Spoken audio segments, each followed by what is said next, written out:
We've got a somewhat unique project this morning. Pretty simple, just replacing a culvert and this walking path. This is a path that connects two cemeteries together. Here there's an old culvert that was too short, probably just a scrap piece that was put in here. It's eroded away on both sides and it's not real safe to walk across. So I've already been in here, trimmed a bunch of the trees out so I can work in here. And I'm gonna pull this thing out and put a longer one in. The main challenge here is this path is extremely narrow. This is as narrow as I could go without tipping off the edge of the excavator. In fact, I had to hang the boom way uphill so the rear track didn't slide downhill here, because this drops off right there. And there's no way to get materials back in here. So to get stone to bed that culvert in, it's all gonna have to come in with this thing. So this is the first job for this. I don't know how well it's gonna work. I'm skeptical, but we'll give it a try. If it works well, I'll probably keep it. If it doesn't work well, it'll probably be for sale.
It's time to get some topsoil in there and finish it up.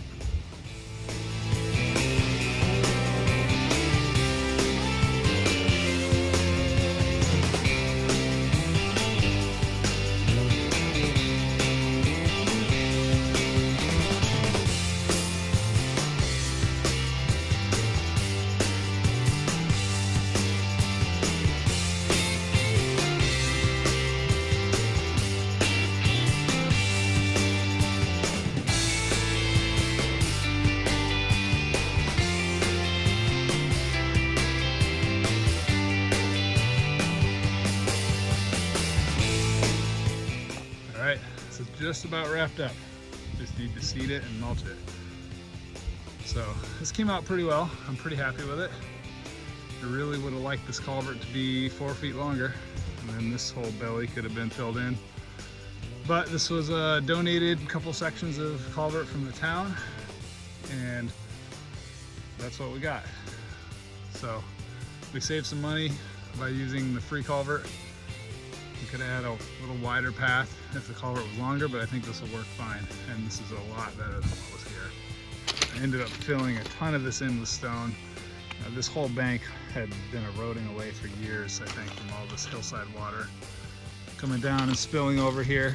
So hopefully this will keep the bank from eroding anymore. There's a bunch of lilies and other vegetation under it that I think will probably come back through the stones. and help hold everything in place. This is what it looks like from the uphill side. I just stacked it full of field stones on the face here because that's what we had here. The culvert itself is bedded in 3/4 inch clean crushed stone, and then on the downhill side that is 3-inch clean stone. All that stuff in the belly there.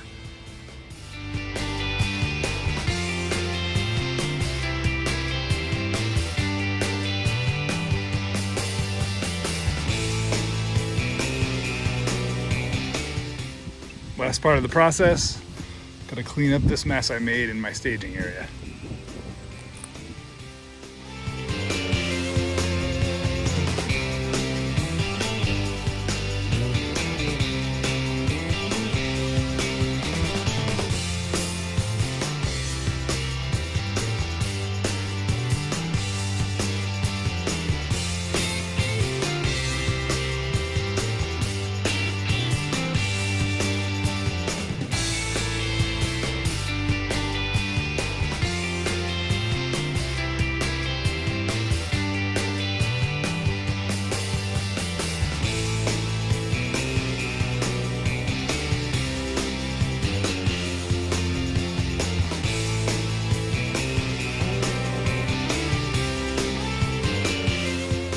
Alright, I'm going to throw a quick little review of this DR Powerwagon because I'm going to put it in the title of the video, so I bet some people will find this video because of that. So this is the Pro XL800.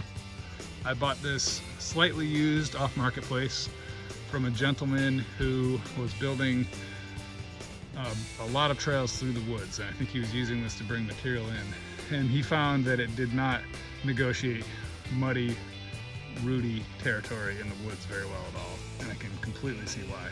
So he was totally upfront with it and its limitations, and I could just tell by looking at pictures of these, they're pretty limited, but it did the job here. I mean, this was the right tool for the job.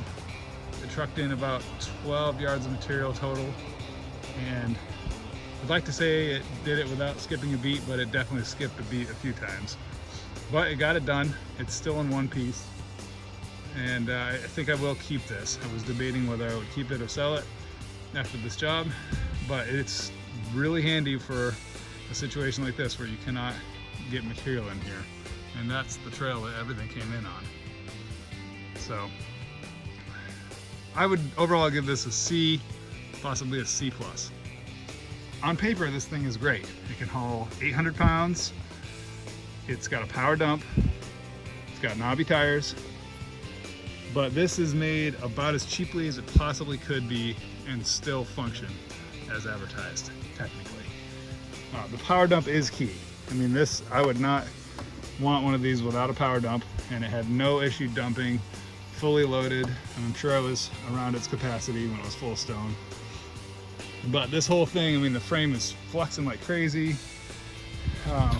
It's pretty stable.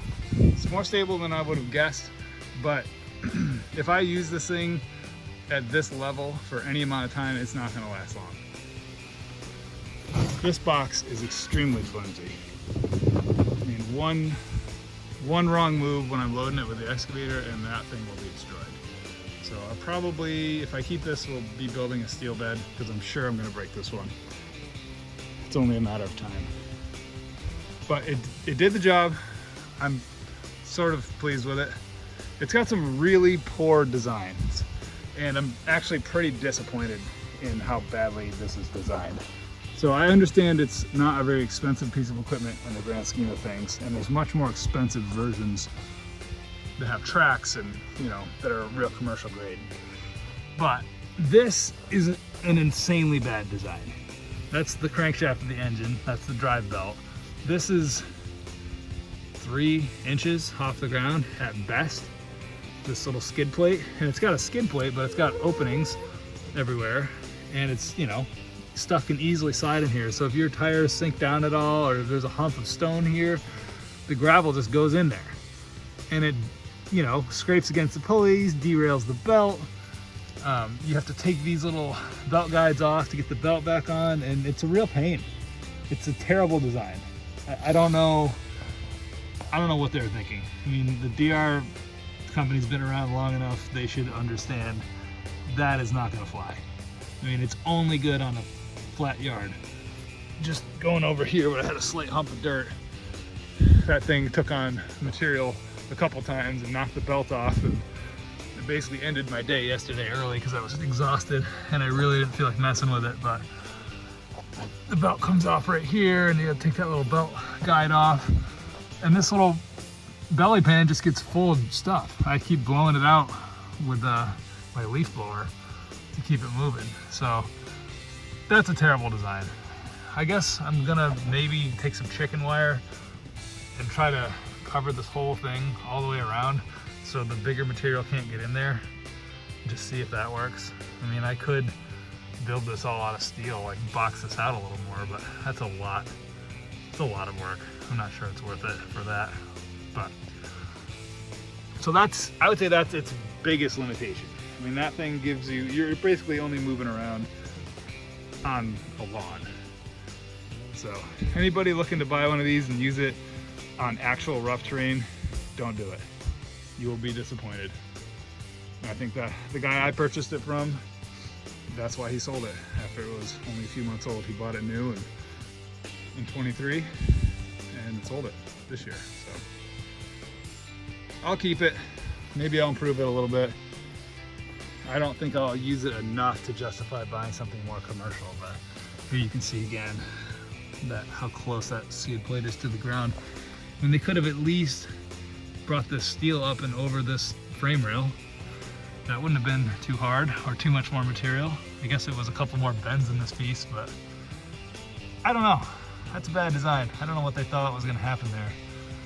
That belt's half shredded because it chewed up a couple rocks, and probably will need to replace that belt. So that's my review of the Powerwagon. They're over $3,000 new, I think. And I don't know, if you wanted to cart material around your yard and you had a steep yard and couldn't get anything else in there and you didn't want to tear it up, this is what you need. And for that price, I guess it's pretty decent.